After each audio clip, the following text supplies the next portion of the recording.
So tonight what I'm doing, the first one of these that I did a couple weeks ago, last week, was I brought in alternative types of schools that are practicing new ways of running a school.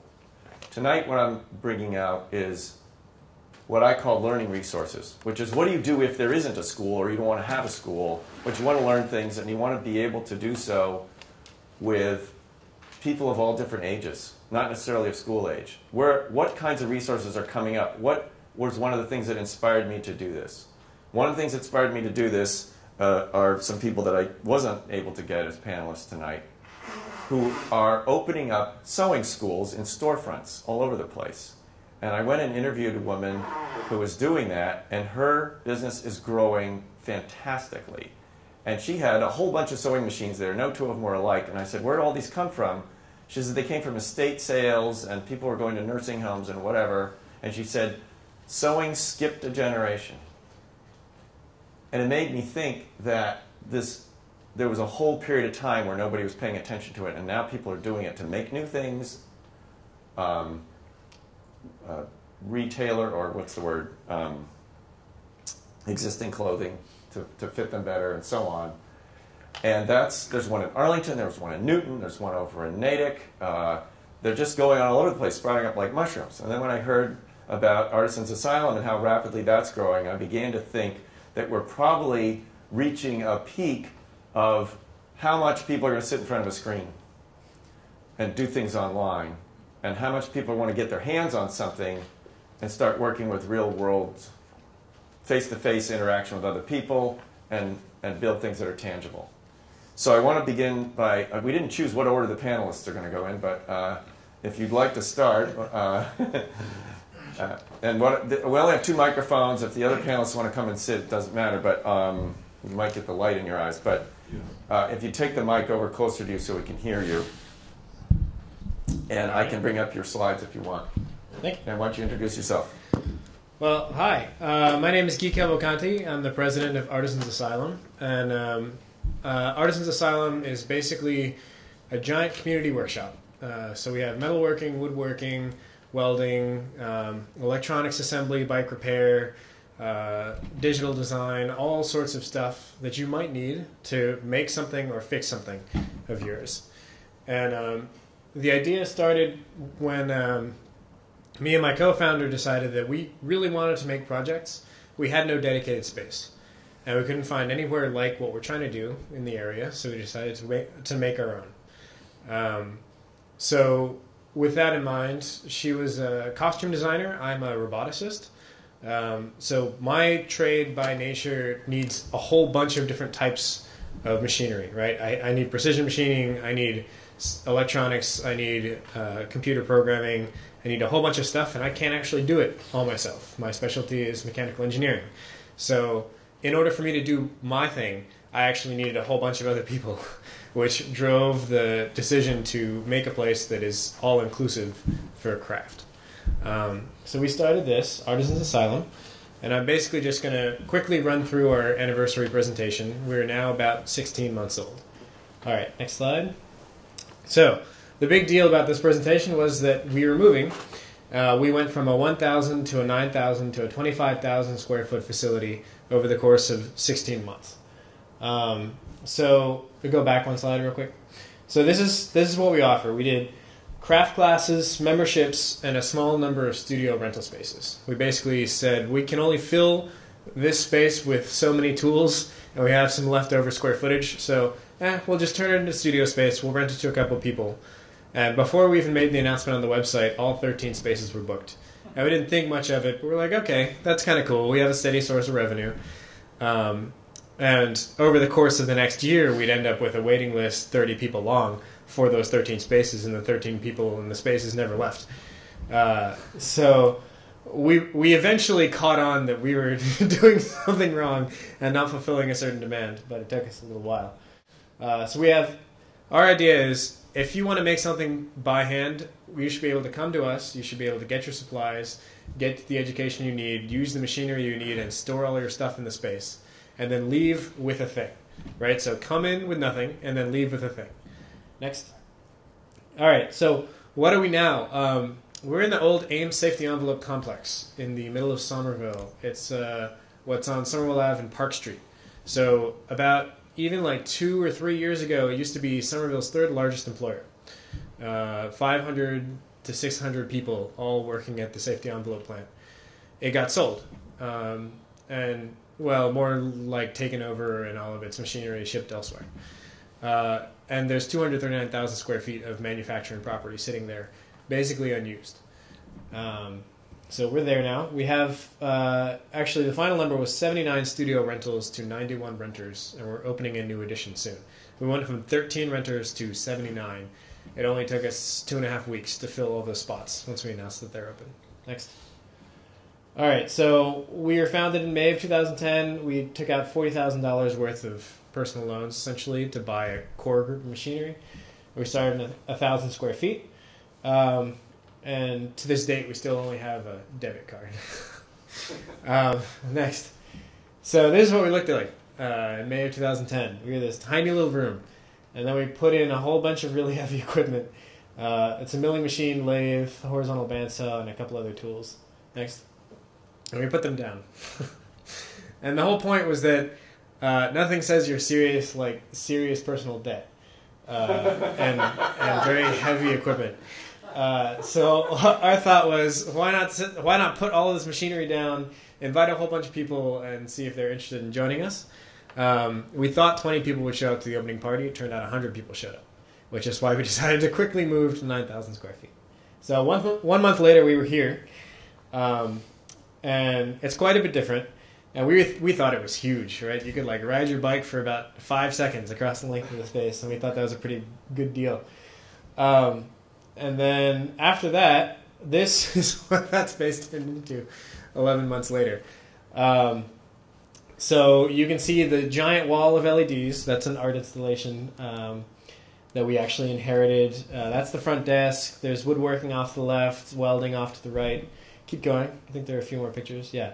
This is our woodworking space. All of the tables and furniture were built by classes. So we offered a discounted intro to woodworking class, and people actually just built the tables that they would use for the class. And we thought it was a pretty sweet deal. Next. So that was our welding area. Very small, shielded by a couple of screens. Next. What is this? We're looking at our electronics area. The front desk is in the left. It's all multicolored. And that's a bandsaw over on the right? Yeah, that's a giant bandsaw. Yeah. Next. This is a precision machining area. The heavy equipment's to the left, and the 2 major work tables to the right. Next. This is a sewing area. We had intro to sewing classes. On the right there is a rental area being swept clear for people to come in and just put their stuff down. Next. So what is our job? Our job is making creativity a way of life. And so what that means to us is basically taking out all the stops, taking out all the things that stand between you and doing what it is you like doing, right?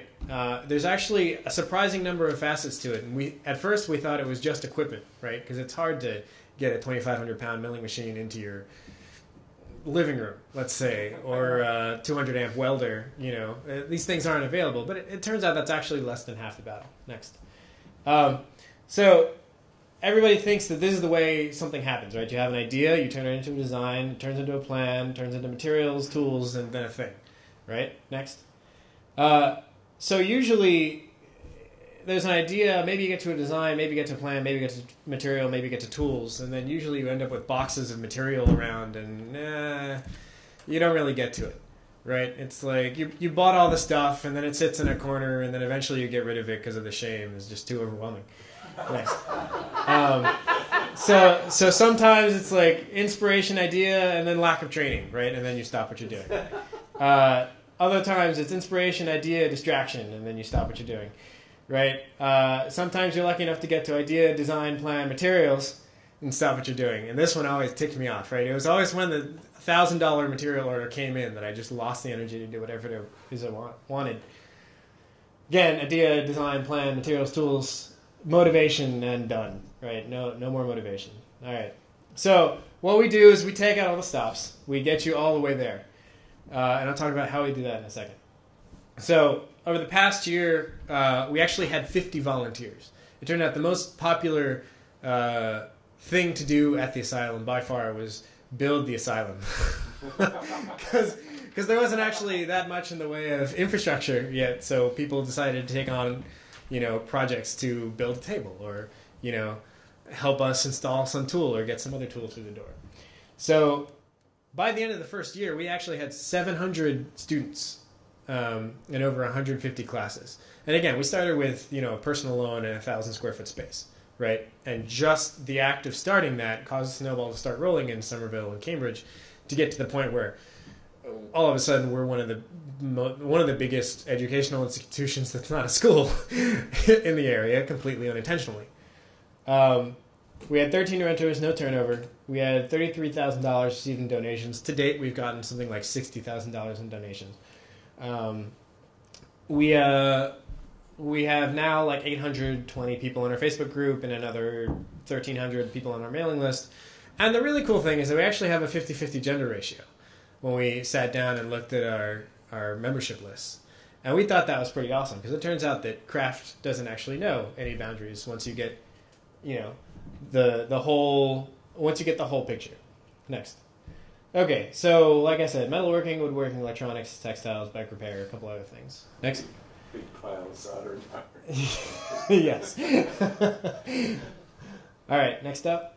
So, I always like reading this list. So we had TIG welding, MIG welding, clothing design, fire eating, intro to robotics, intro to mechanical design, intro to sewing, forming sheet metal, machining, hat making, what we called building the asylum, which was kind of whitewashing fences is another word for that class. Wood sculpture, photography, electronics programming, Arduino is what it's called, intro to making whiskey, silk screening, we had a class on raising chickens, all sorts of stuff. Basically, it's an outlet both for people who've always wanted to teach something that they're really good at and for people who always wanted to learn something that they want to get good at. Next. So, let's skip over this. This is just a business plan. All right, so some of our classes and pictures. This was forming aluminum and forming steel. Next. Here we had silk screening. Next. This was wood sculpture class, kind of intro to bandsaws and stuff like that. Next. One of our sewing classes. This is one of our electronics classes. We had a class called Metalworking for Women, and some people thought that was the coolest thing ever and signed up, and some people thought that was a little offensive and signed up for our non-gendered class, and it seemed like everybody won. So, next. Hat making. Next up. This was a sculpture class. Next. Clothing design, where we actually had people make their own dress dummies that fit them. Next up. TIG welding, one of our most popular classes by far. Next. What does that mean? I love TIG welding. Yep. So TIG welding is a type of welding where you heat both sides of the material and then you add a little bit of filler material to the puddle and you kind of keep going your way down. It's a very accurate form of welding. It's also done in inert gas, isn't it? Yeah, tungsten inert gas is what it stands for. This was a kayak building class where over the course of what was supposed to be 3 months but turned into 6 months, 3 students built their own 17-foot kayak. Next picture, and they actually got in the water. And they're totally seaworthy. And apparently they are incredibly fast but turn like bricks. Next up, this was we had people making Halloween costumes. Next. We had, these are wire sculptures. This was a pteranodon that got hung from the ceiling and flaps when you pull the cord. Next. And this was one of our first projects. These were giant rubber duckies that we took out on the Charles. They're actually boats. And we decided we wanted to go watch the fireworks from the river because that's the best seat in the house, and we wanted to look ridiculous doing it. So, getting them there was a challenge. They're 15 feet long and about 12 feet high. Police didn't get nervous when you had them around there. How much did they weigh? They weren't that heavy. 4 people could carry them, and they only weighed about 200 pounds. The Coast Guard did care, turns out. But we made sure to read the Massachusetts boating regulations. So you'll notice there's a running light in the front, there's a running light in the back. Everybody has life preservers on. There's no visible alcohol. And everything was great. We were technically boats. It did not look like we were sinking, so they could not hold grievances against us. Yeah, and then that's us in the sunset. Next. So we participate in the What the Fluff Festival every year in Union Square, and we have kids build marshmallow guns. We actually start small gang warfares in Union Square with marshmallows. So you load the mini marshmallow in, you blow through the little nozzle, and then out it goes about 30 feet. Next. We also did little games. We had like a sack game that we made, and then a dart game. Next up. And we carved pumpkins. We're actually going to carve pumpkins again at Summer Streets Festival in October. We carved them with tools that shouldn't be used to carve pumpkins. Namely chainsaws, angle grinders, reciprocating saws, belt sanders, and the like. Oh, saws all. Yeah. There we go. And we were on TV for that. Next up. This was my birthday, but I enlisted everybody at the asylum. We got a 30-foot long, 11-foot wide bouncy castle. Next.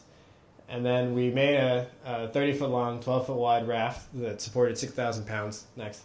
And then we took it on the Charles River from the intersection of 95 and 90 to Waltham Center. And the police closed down a road. They didn't bother us, but they thought that we'd cause people to crash into each other, so they closed off the bridge.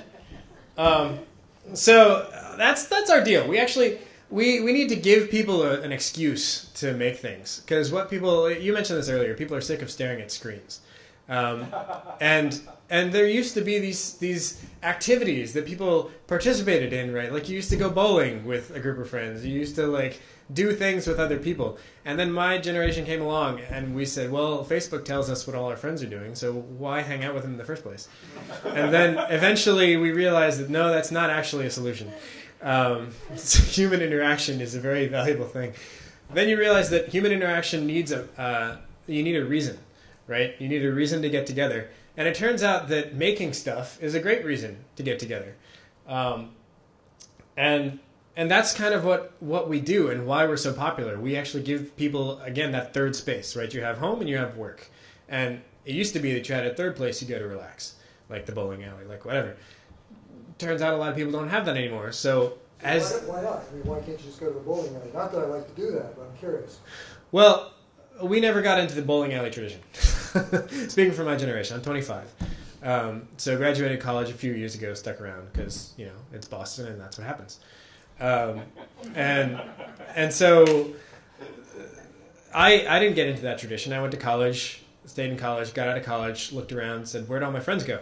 Right? And then decided that I wasn't doing my hobbies and I wasn't seeing my friends, so I might as well try to do my hobbies so that my friends could join me. And that's kind of where this came from. So for us, we got too big for a 9,000 square foot space. Time to move. We moved. We basically realized that we could make bank, essentially, by dedicating over half the space to renters. And just say, we're going to give you a second home, right? You live in Somerville, you live in Cambridge, you live in Boston. You don't have a garage. I know that, because I live in Somerville, right? You don't have a place to do work. You don't have the equipment that we have. So we're gonna give you small little areas. We're gonna give you 100 square feet, 200 square feet, 50 square feet, just enough for you to put a table down, keep your stuff there, and feel like you have a stake in the place, right? And then we're gonna just have this community spring up out of nowhere. Next. So now what we're doing, space rental is the big part of the plan, right? Space rental easily brings in like $300,000 a year for the new space. The whole sales of the first year was $100,000, right? And we've already signed up everybody for the $300,000 a year, so I think we're doing pretty good. We have membership, we have space rental, we have classes, and again, we still have all this equipment. We lease a bunch of our equipment, which brings our costs way down, so we don't have to buy $1 million worth of shop. It turns out that people have $1 million worth of shop if you have enough friends, and they just bring their stuff in. right? You say, we need a milling machine. Somebody says, I've had one in my basement for the past year and I haven't used it. It's like, great, bring it in. You'll use it and we'll use it and it'll be great. All right, next. So we have memberships. You can keep going. We have memberships, we have rentals. Next. Our floor plan looks like this. You can just click through once every 2 seconds or so. So you have a kitchenette. Is this something you're hoping to make? Oh no, we're paying rent on this space. This is something that we are definitely in the process of. This is your overall space, or is this what each individual has?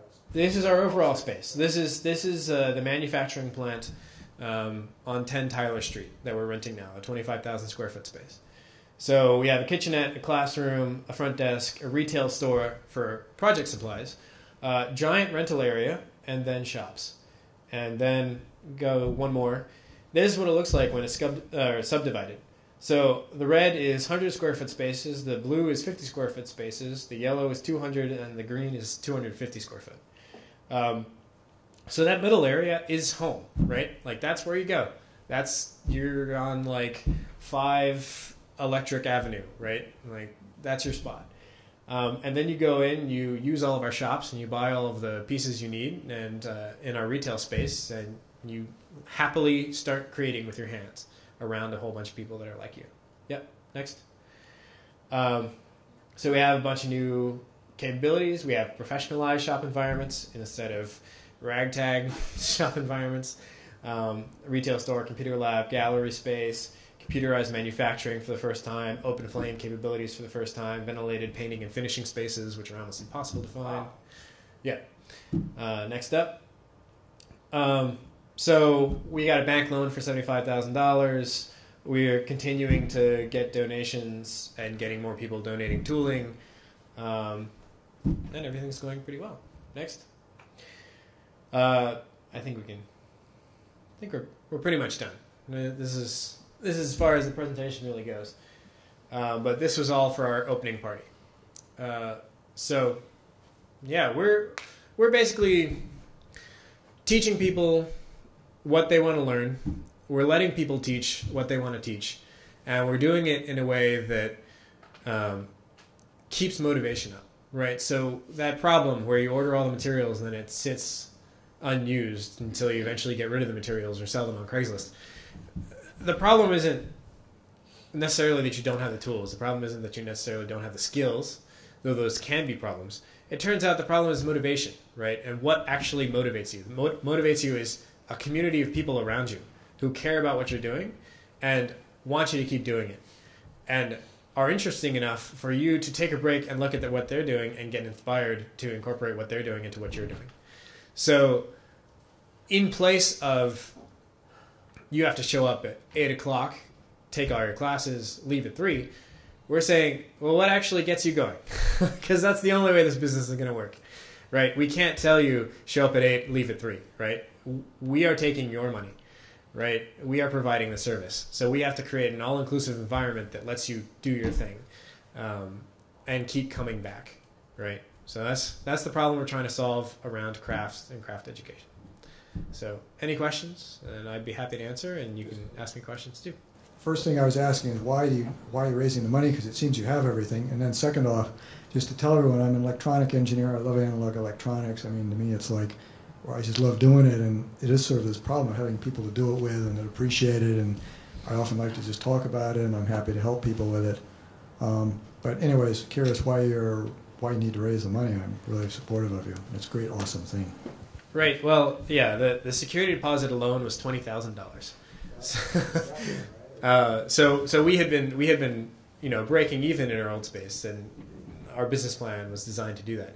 So when we moved from a 9,000 square foot space in a really grungy manufacturing area to a 25,000 square foot space, which up until last year had actually been the location of Somerville's third largest employer, right? So the security deposit was $20,000, just like electrical partitions. All the ventilation we had to do, all the build out cost $75,000, just straight. So no amount of membership money was going to just absorb that.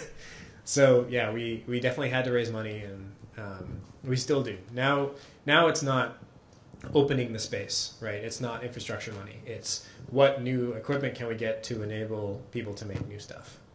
So. What I want to do is we'll do one more question. Go ahead and give her the microphone. But we have 4 panelists, so we're going to do more questions at the end. We're going to go to another panelist. And Sure thing. Sorry. I was just wondering about the insurance situation in terms of how much that is a problem for you, because I've worked with nonprofits with big insurance problems. Right. We, as the Boston Foundation has put it, we are a very strange nonprofit. We don't do things the way things are normally done. But it turns out that there are insurance carriers that have worked with vocational schools, have worked with machine shops. You know, it's a risk, but it's a known risk. Like there's a certain type of insurance that you apply to table saws. So we are fully insured. We have liability insurance. We have property insurance. It costs a lot of money, but yeah, it's not that big of a deal. all right. So what we're going to do is hold the questions until the end. We have 3 more presenters. We only have another 45 minutes in here. Sorry. So what I'd like to do is bring one of the next presenters up. It could be. Why don't we go with the guys from Prospect Hill? Should I stay here or should I? You may stay if you wish.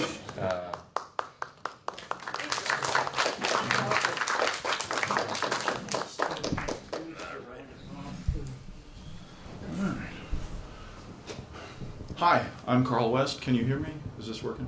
Yeah, just Yeah, lean okay. in a little bit, but it should be fine. Lean in? All right. I'm a co-owner of Prospect Hill Forge, a blacksmithing school in Waltham. We're very small. We've been there 4.5 years.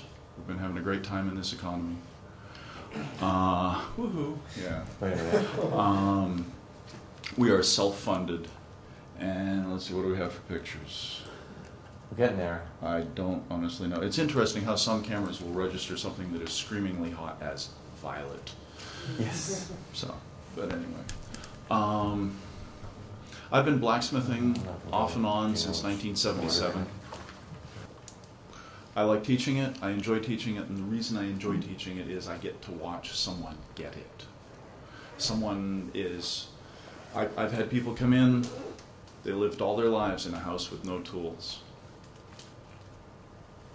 with parents that didn't use tools. This makes me very sad.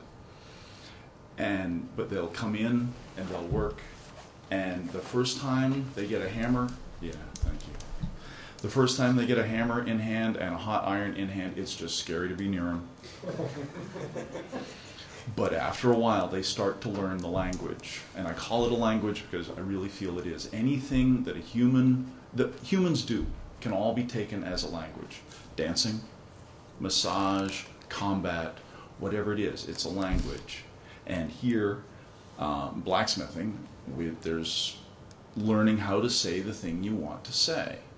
There's a grammar, there's a syntax, there's vocabulary, there's fluency. And as you develop these things, you begin to speak well and actually produce the thing that you had in mind and say coat hook clearly and well, as opposed to go hook, which is what happens in the beginning. So watching someone learn this language, learn to think of iron as a thermoplastic, because that's what it is. You get it hot, you can shove it around. You don't have to just cut it up and stick it back together again. You can kind of push it around and make it be what you want it to be. And it's a joy to see that. I had one fellow, he's a downtown Boston criminal defense lawyer. We've all heard of his cases. And he came in and he was one of those scary people. He says, I've only used these things for pushing papers for 40 years. And now I'm going to try this. And he was scary to be near. 9 weeks into it, I was watching him work, and I watched him, he made a mistake. And he noticed it, and he fixed it without breaking rhythm. And I got this huge smile right here. I said, I want to give this guy a great big hug, because that was just such a wonderful thing to do. But he's got a hammer in one hand, hot iron in the other, and we don't really have that kind of relationship. So, but it's when that happens, when someone comes off that plateau and starts understanding what they're doing, it's fantastic. The same fellow came in a couple months later, and he says, "This has been really good for me." And I said, "Oh, I know, I can tell." And he says, "No, you don't know." He says, "My wife is letting me help with aesthetic decisions around the house."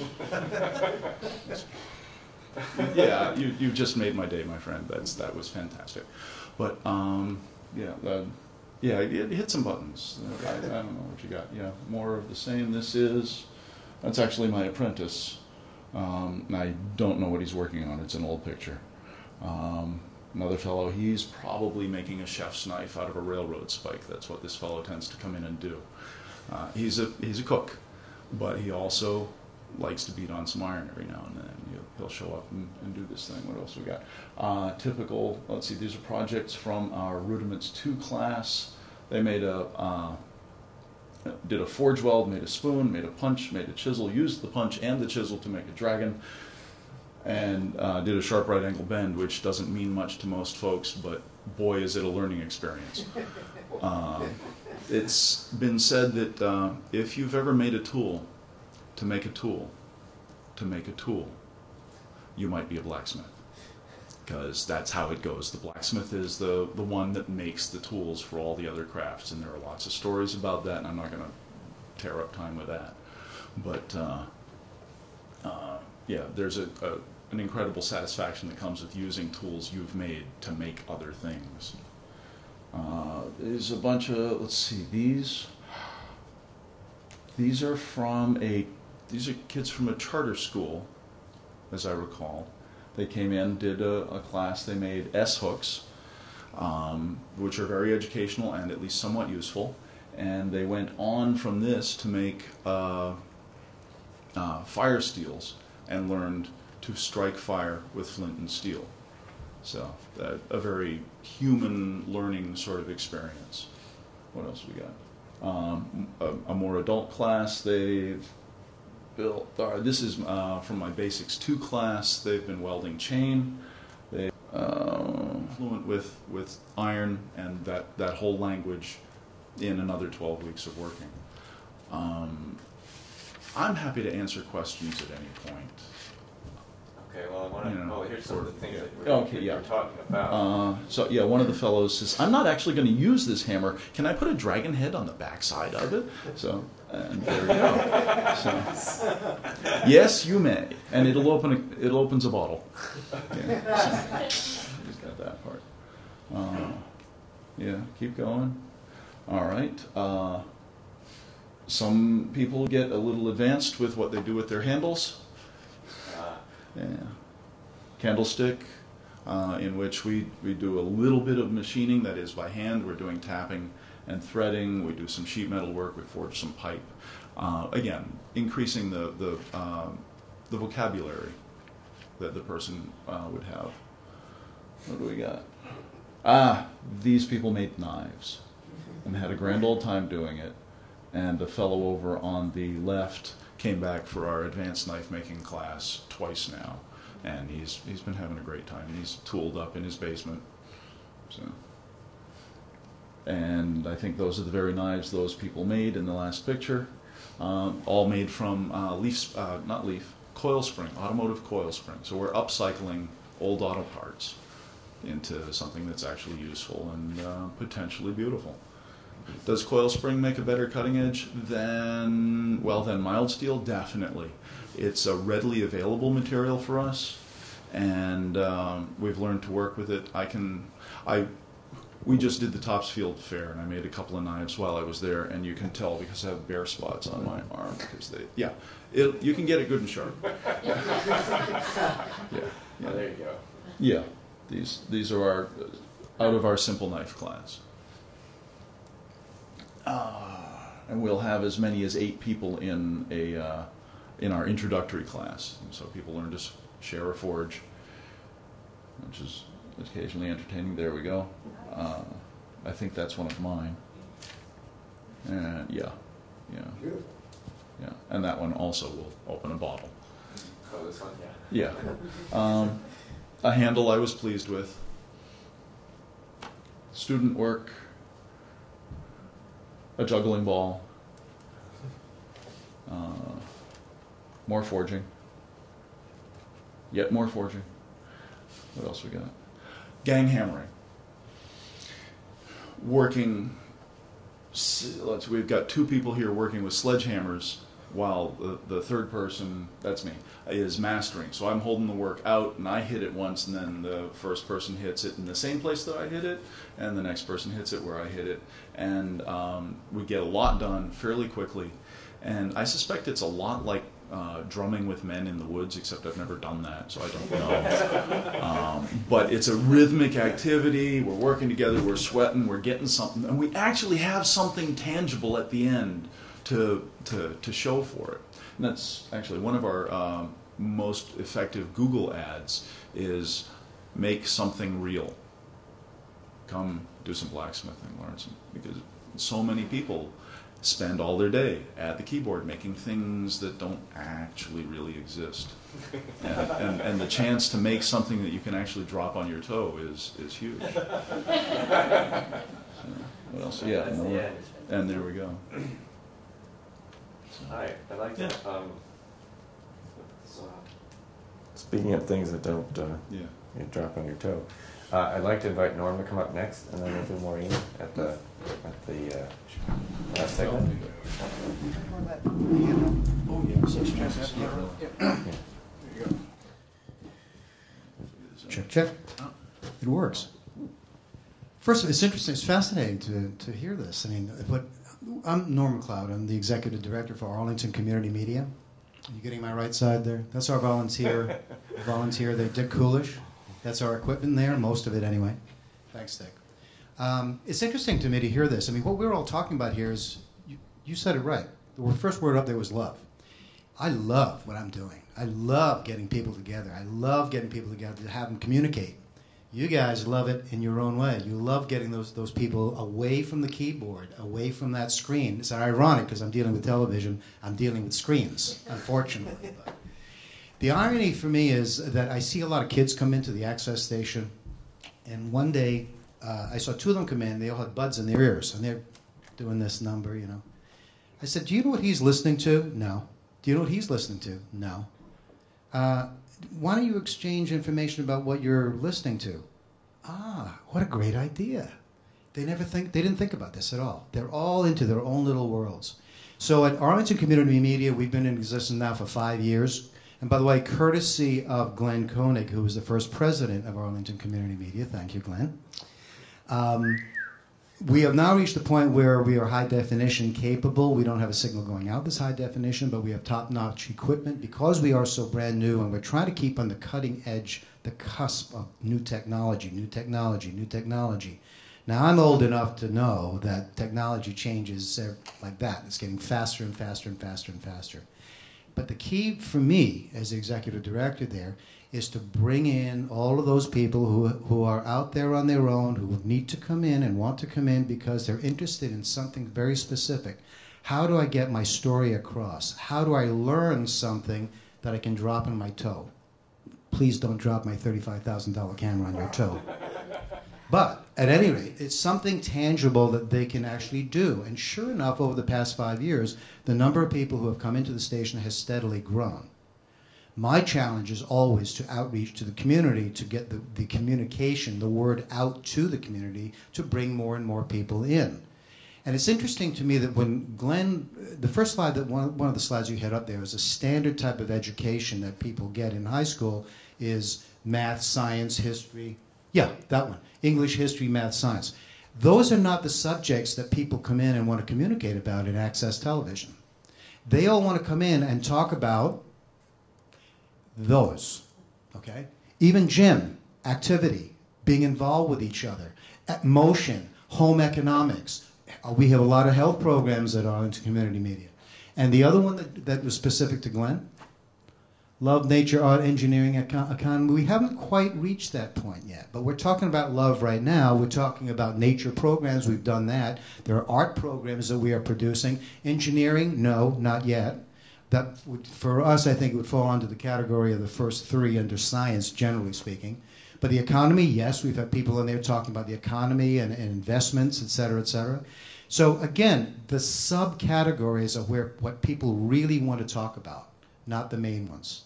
So we're offering them the resource of equipment, brand new equipment, good training. We hold many, many workshops there in Final Cut Pro editing. We do regular Adobe editing, Photoshop, Illustrator, whatever. And we've started, by the way, with a staff of 2.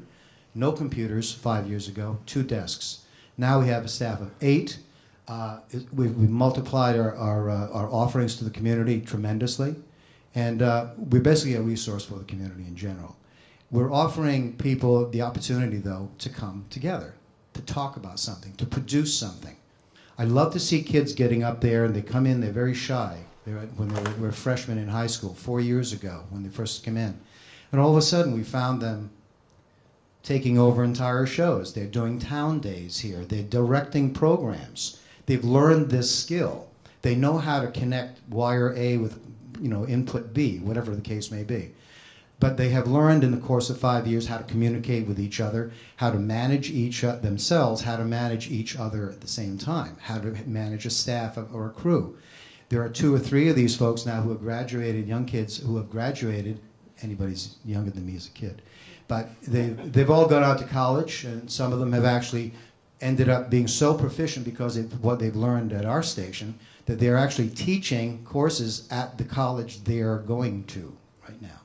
Because if they would never, kids don't generally have the opportunity to handle this $35,000 camera, whatever the case may be. If you go to Channel 5, they'll have you running for coffee. So then you go to college, and as Glenn is pointing out, you go through the process of learning it slowly. In the space of an hour, you learn how to use this camera, and then you go to your communications class and your media class and your history of media class. That's great. I went through that. There is a value to it. But when you can get your hands on the equipment, do it faster, relate to each other quicker, and it's an informal situation. It's a place where we try and make it a very lively environment. We try and make it very friendly, obviously. We treat people with respect, whatever age they are at, and I'm sure these gentlemen and ladies do the same exact thing. So, problem is, I'm being told that the tape is out, so I can stop talking now and... Introduce yourself. I'm Maureen Carey from Cambridge. I've been involved with what people call homeschooling, but what in fact doesn't mean what those 2 words sound like. You're rarely at home, and it's nothing at all like schooling. It's allowing children to be self-directed in their life, and that's their education. And it's just fabulous that I came up at the end of these 3 people, because they gave the best introduction to what I'm talking about that could possibly be given. It sounds, because all of us went to school, it sounds like it's such a radical departure from the way things are done. But in fact, the whole world as adults does this same thing all the time. None of us stopped learning when we left our educational institutions, and we find places in our communities where we can learn and learn about learning, and most importantly, we start with the first word. I don't have my own stuff, but that's perfect. It's all about love. It's all about loving what you do, not being forced by one's parents to do what you don't want to do, ever, in terms of educational purposes. I mean, you're still a parent, and of course you still do all the other things every other parent does in terms of keeping your child safe and giving them guidance and all that sort of thing. But you don't make up fake stuff for them to do and then beat them over the head with it. I myself happen to work mostly in literature, and which was written, every person who ever wrote a book wrote it for one purpose, which is that the people who read it would be able to enjoy it. And the kind of schooling that I had, and most of us have had, is a formula for making you not enjoy it. Because you're told to go home and read it by yourself when you have all the distractions of home, which you might want to be paying attention to, and you don't necessarily get it read or understand it, and then you come in the next day and you're afraid the teacher's going to ask you questions about it, and you squirm in your seat. You take tests that are essentially meaningless, and every teacher knows that if you take your A students a year later and give them the same test, they'll all fail, because it's all stuff you just learned for the test. So the essence of what we do, the term we usually use is unschooling, which is perplexing to some people. We don't really have a good term for it, except I think self-directed. Just taking the adultism out of what all of us assume about one another once we already have our college degrees in our pockets. In fact, what our experience normally over and over and over again is that people who are allowed to learn as they want to, how they want to, at the pace they want to, learn far more, and with such joy and with such thoroughness. I mean, I love the idea of the forge, and people being allowed to go in there and play around, and all these things are just perfect for the kids that I know who do many, many different things. They do the whole panoply of what's possible to do in the world, and whatever they're interested in. And the job of the parent is to create a solid environment where they can search out and find and take advantage of what they're learning. A friend of mine who has been doing this for as long as I have and has double the children that I have. I only have 2 children. My children are now 21 and 26, but she has children who are still children as well as grown-up children. Milba, would you like to say anything? You're doing great. Okay. So yeah. Yes.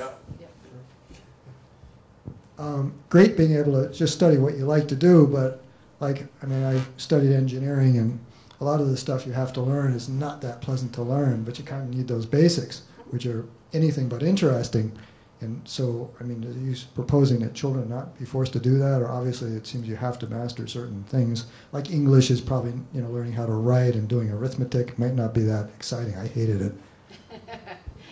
Yes, exactly. And I would maintain that the reason you probably hate it is that you were not allowed to start it when you were interested in it, or when you realized, even if it would never be interesting to you, you needed to be able to do that in order to communicate with people. English really should be about communication.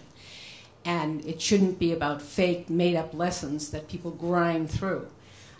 So the idea is, yes, I let my daughter not be able to read until she was 10 and a half. And she was clearly very, very bright. And I did get lots of funny looks because, your smart kid can't read, and she's 10 and a half.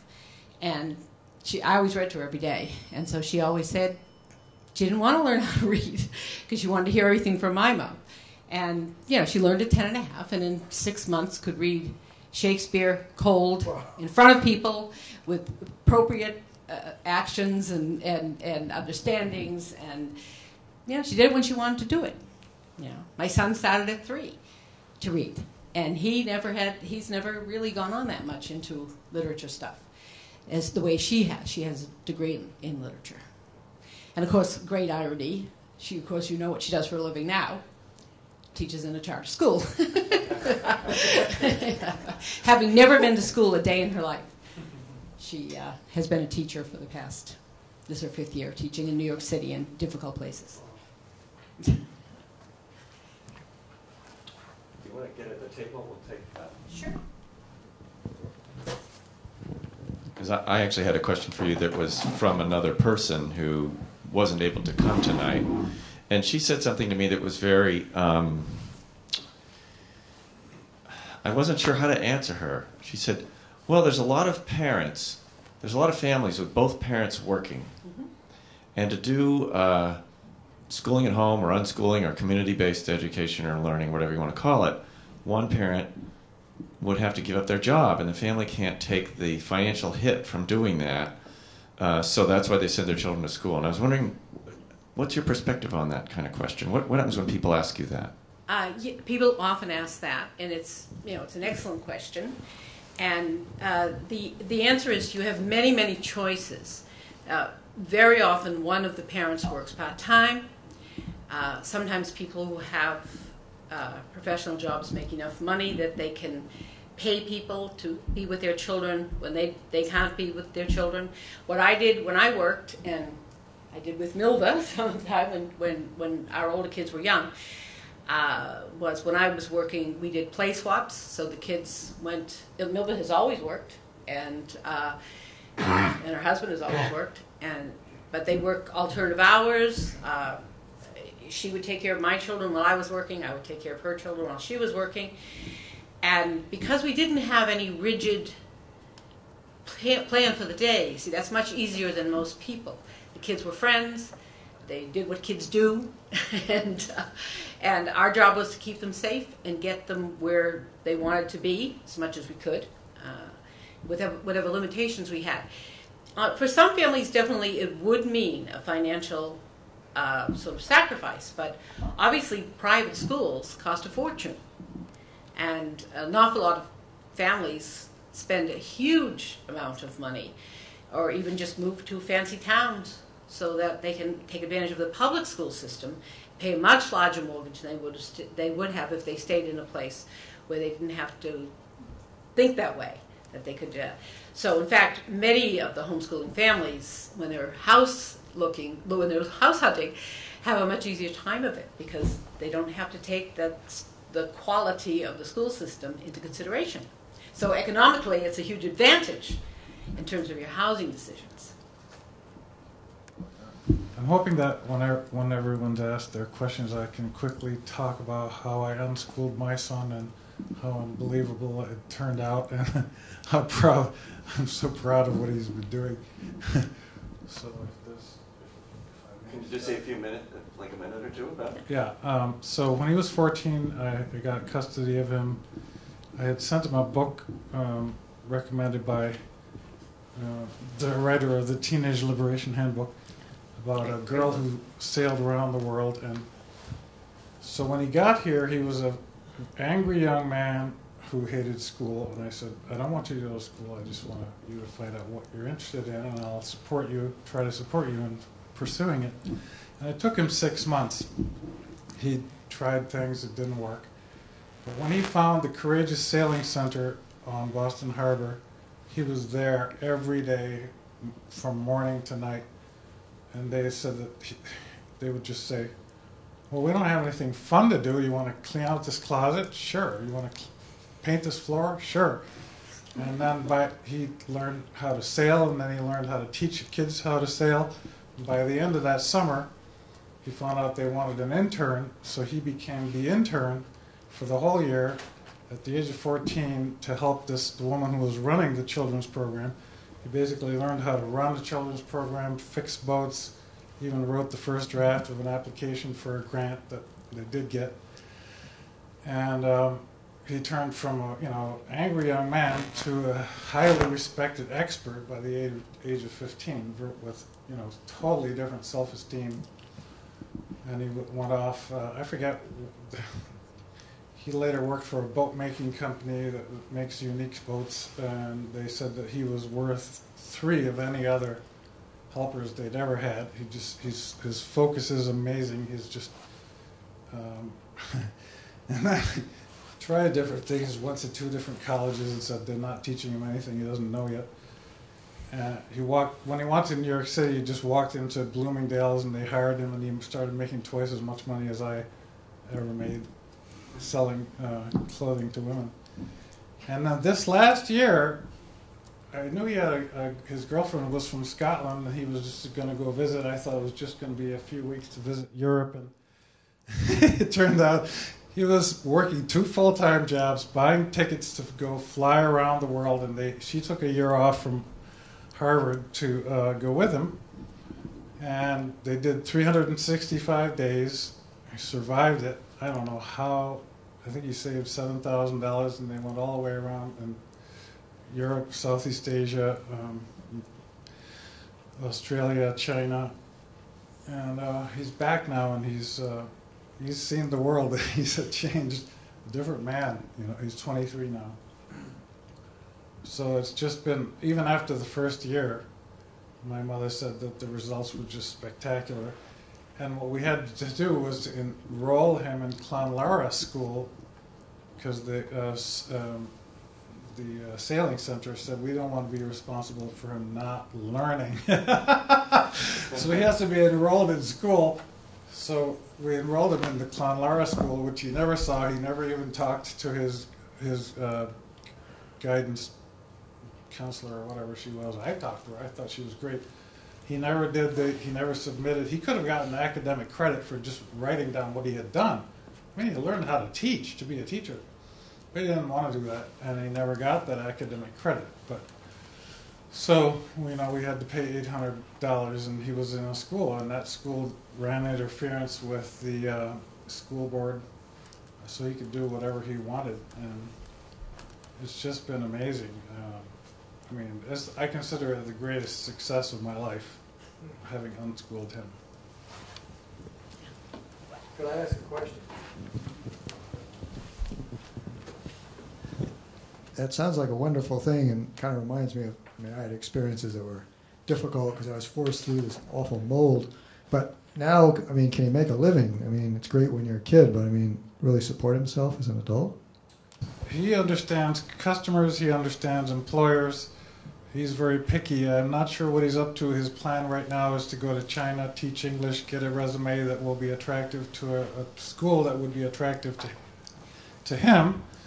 And then eventually he and his girlfriend, their long-term plan is to buy land and do organic, raise food of some sort in an organic way. But I don't know where he's at with this. He was just up volunteering with some organization for organic farming in Maine, and he just bicycled back down. And I tried to get him to come tonight, but he's really into his own, doing his own things.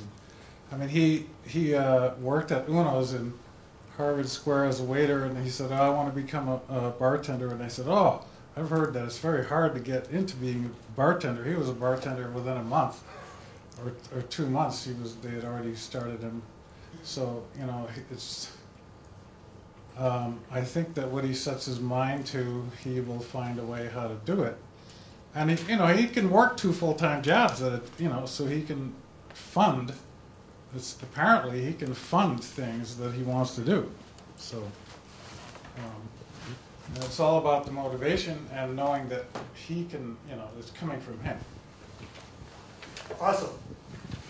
Okay, other questions for our panelists? Anybody else have comments for our panelists? Or panelists want to ask each other questions? Or anyone else here? We have somebody over there.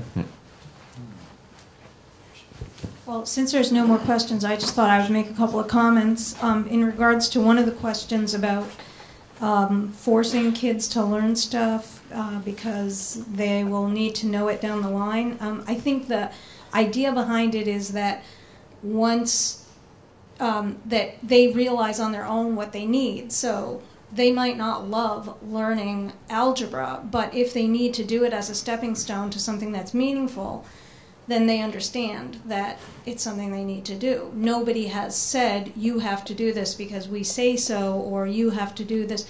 And even if it's not a stepping stone to something they wanted, an actual profession or skill, if they want to go to college, for instance, then they'll look at the requirements to get into the college. And they'll say, okay, this is what I need to do. So even though, there's a goal, and when kids have the ability to set a goal and understand what they need to do to fulfill it. And Maureen and I both have seen this happen many, many times.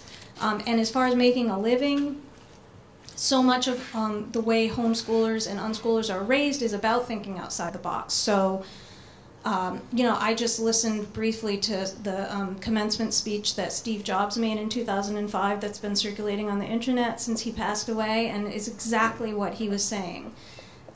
Thinking outside the box, doing what you love, and, there's just going to school and going to college and getting a job isn't the only way. In fact, if we look around at most of us, we didn't really do it that way. We went to school and then maybe we decided to do something else. Or, people's paths are not a straight, predictable line. So the sense of possibility that homeschoolers have tends to be, I think tends to be greater because of the way they've been raised. And the other question, what was the other question? Was about, Maureen answered the working question. well, anyway, I guess I can't remember right now. So anyway, those are just some of my thoughts and some of the thoughts that I had in regards to some of the questions that were asked. Yeah, we got a couple over here. Go ahead. Hi, my name is Heather Rowe, and I currently am a tutor. I started a business called The Right Reason, WRITE, tutoring, and I do both enrichment and remedial. And I started my tutoring business because I was a public school teacher for 8 years. I did a lot of, I did language arts and science, and in the 8 years that I taught, started being forced to do a lot more of what the state wanted instead of what I felt was best for the students.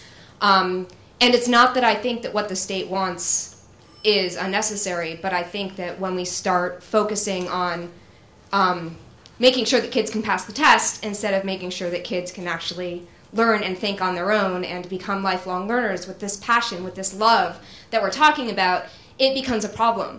And one of the things that I always did in the classroom and to now do in my own tutoring business is exactly what you guys are talking about in the regard to making sure that students are really using the skills that they know, that they are really good at, to inspire and better the things that they don't do well.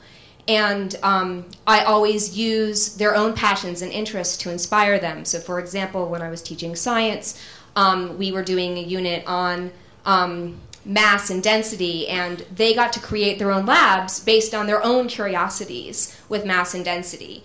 And I do that in teaching language arts with both reading and writing. You can allow students to really delve into their own interests by using the things that they're interested in.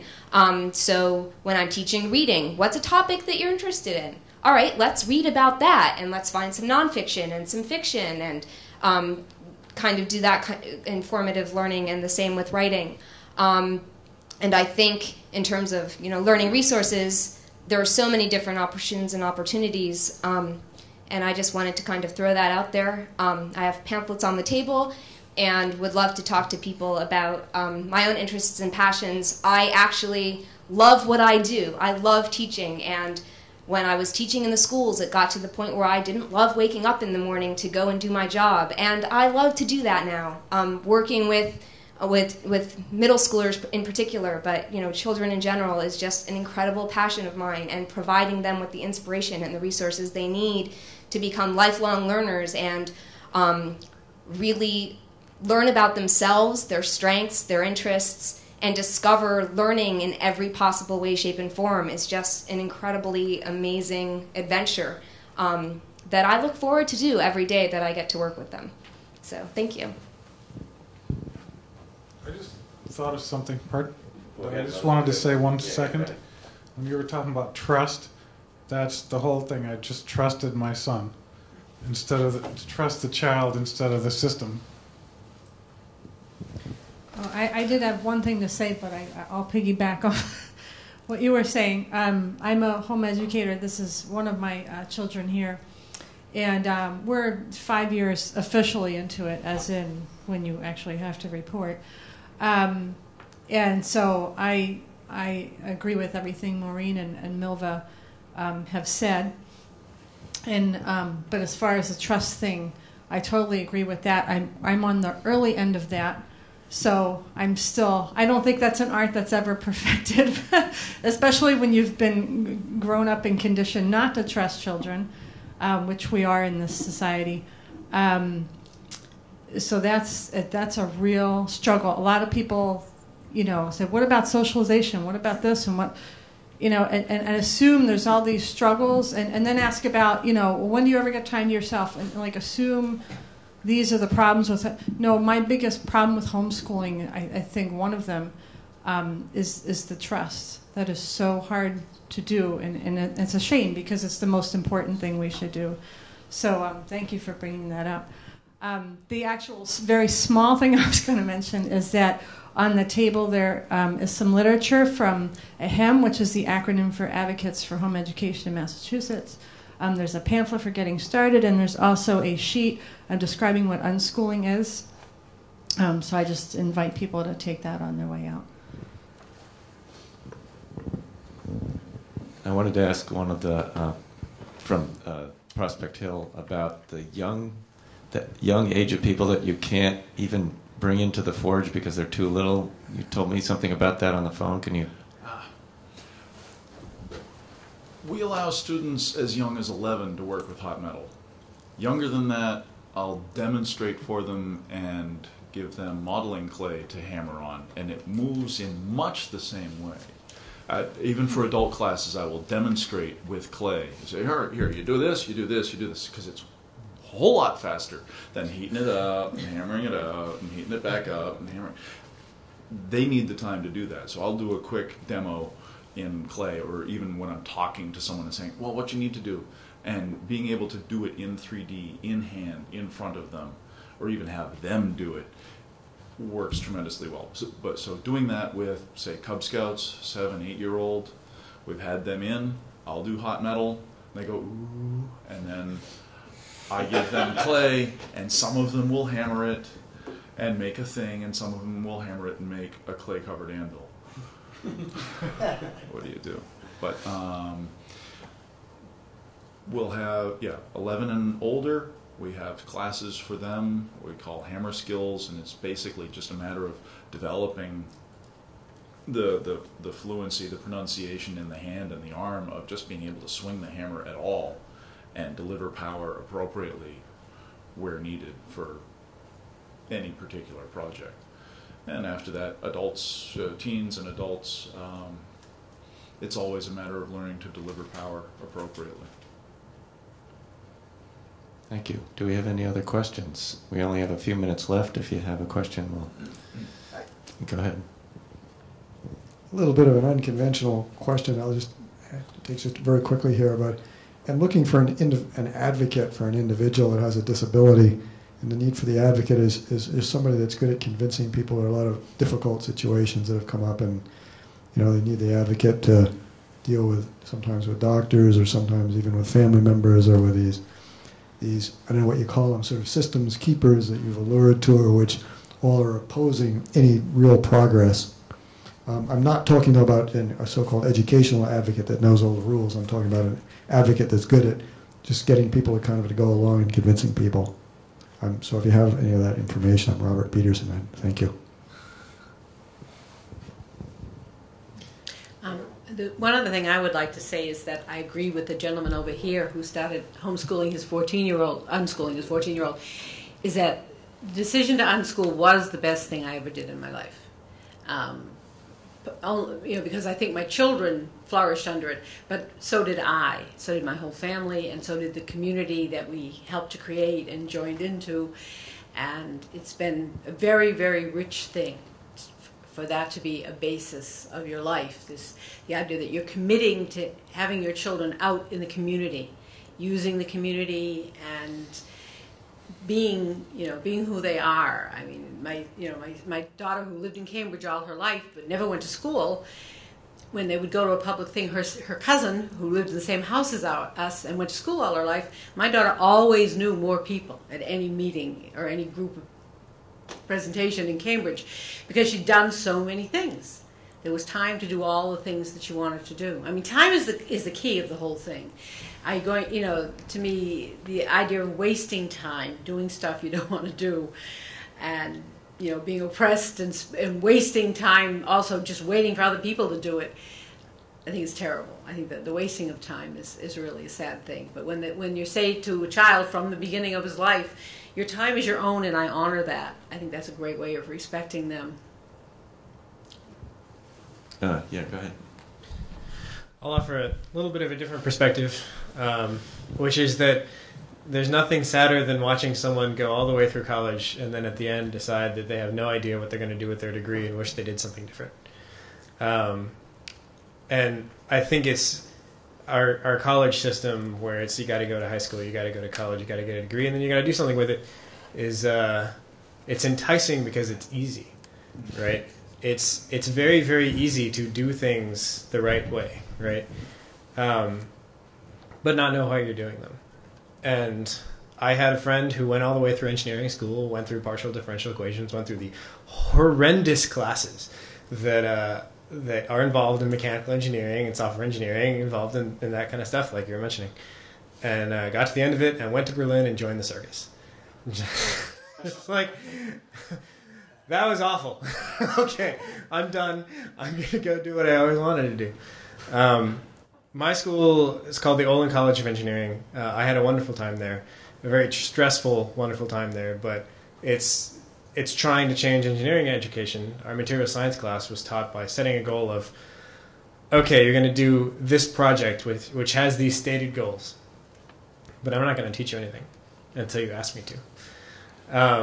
So we were in a room with like $500,000 worth of material testing equipment, and we had projects that we knew had to get done, and we had deliverables that we knew we had to hit, but we had no idea how to do it. And so we're all like rapidly thumbing through our textbooks and being like, what on earth?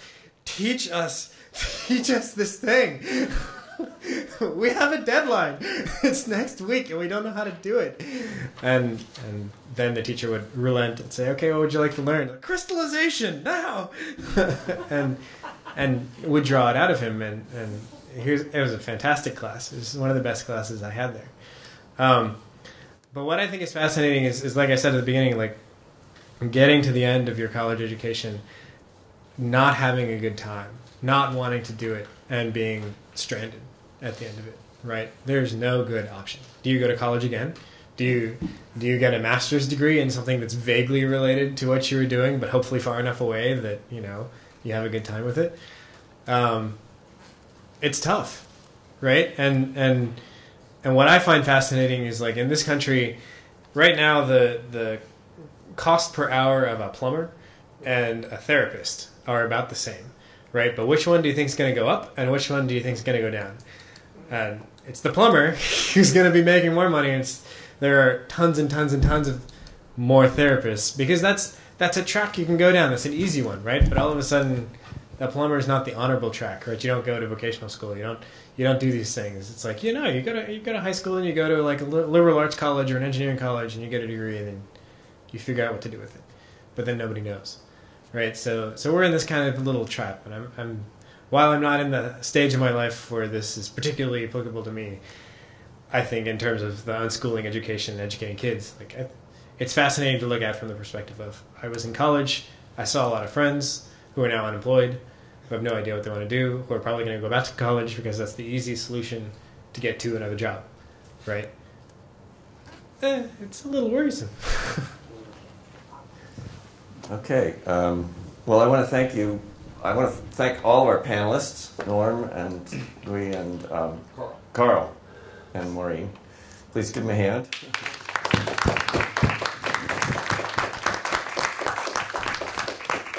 Awesome. We have to wrap up. I want to please ask you to fill out the response forms that I gave you when you came in, especially the part about what you want us to do next. Because I'm very interested in having a number of other gatherings, discussions, maybe field trips to cover a wide variety of things under the Wonderful Future title. And I'd really be interested to find out what people are interested in doing. You can find out online, but finding out from you here is also really helpful to me. Yeah, go right ahead. If I could say one more thing. Yeah. www.prospecthillforge.com. Okay. I want to say one more thing. Okay, go ahead. I'm really happy. It's really great that you're doing this. I spent all day yesterday watching videos about the Sudbury Valley School. It was just so beautiful. And all this stuff is, everything that all these people are saying is exciting to me. I've done blacksmithing. I want to go be part of that. And, I just hope it grows and grows. We're almost like preaching to the choir here, but hopefully it'll get out there maybe through online or through more other exciting stuff. So great. Thank you so much for what you're doing. I have a lot of videotape editing to do, I guess. Fortunately, I have a little practice. I've done it before. All right, and I think basically we're done. My name is Glenn Koenig. This is called Education Revolution. Tonight was Learning Resources. And thank you all for coming. Thank you.